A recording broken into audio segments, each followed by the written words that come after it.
जर कधी पालकची भाजी उरली तर त्याचा कसा वापर करायचा ते आपण पाहूया. तर आपल्याला कोणतंही आपल्याकडे ज्वारी किंवा बाजरीचं पीठ असेल तर ते घ्यायचं आहे. त्यामध्ये थोडंसं तांदूळ किंवा डाळीचं पीठ मिक्स करायचं. जी भाजी आहे ती यामध्ये मिक्स करून घ्यायची. त्यामध्ये अगदी थोड्या प्रमाणात चवीपुरतं मीठ घाला. भाजीला मीठ असतंच.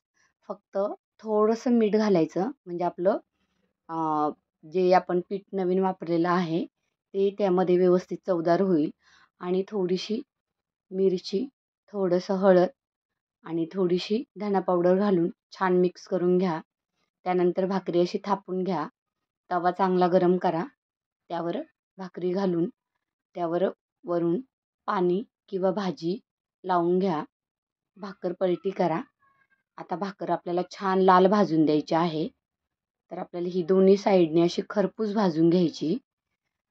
नंतर छान भाजून झाली की तुम्ही तिला थोडंसं असं तेलही लावून घेऊ शकता किंवा बिना तेलाचीही ही भाकर खूप टेस्टी लागते.